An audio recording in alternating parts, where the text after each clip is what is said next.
TG Plus News edizione di Venezia, buonasera.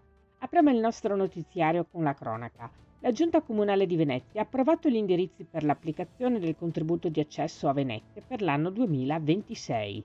Il provvedimento individua complessivamente 60 giornate di applicazione, le fasce orarie e le aree di esclusione, in modo da consentire l'avvio delle procedure di gara per la gestione del servizio. Il contributo sarà applicato sempre dalle 8:30 alle 16 da aprile a luglio. Anche per il 2026 il contributo non sarà applicato alle isole minori, così come individuate dal regolamento comunale. La determinazione della misura del contributo per il 2026 sarà demandata a un successivo provvedimento. I dettagli delle giornate nel nostro sito notizieplus.it. Cambiamo argomento.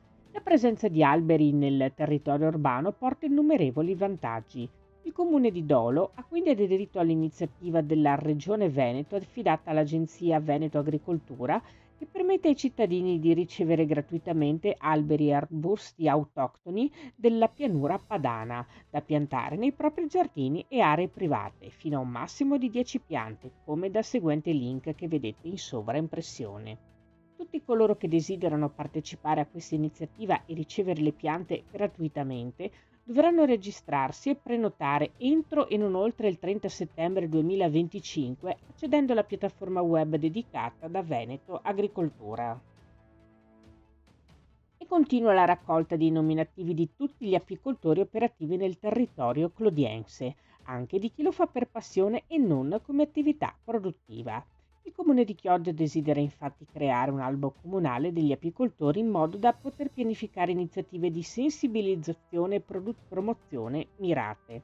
Attraverso l'istituzione dell'albo si desidera censire e sostenere gli operatori del settore presenti sul territorio, promuovendo attività ambientali, agricole e didattiche legate al mondo delle api e favorendo collaborazioni tra l'amministrazione e gli apicoltori locali. L'albo poi vuole rappresentare un passo importante per valorizzare e tutelare questa attività fondamentale per il nostro ecosistema. Tutti gli apicoltori che desiderano entrare a far parte dell'albo possono compilare l'apposito modulo che si può scaricare dal sito del comune di Chioggia. Parliamo ora di sport e cultura.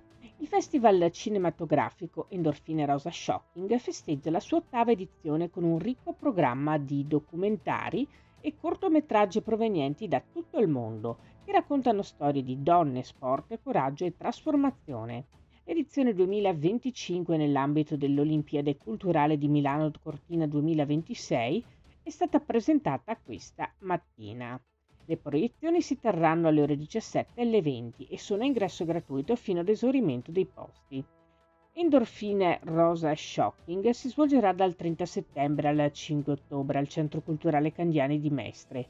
Tutti i film saranno sottotitolati in italiano e in inglese, se queste non sono le lingue originali.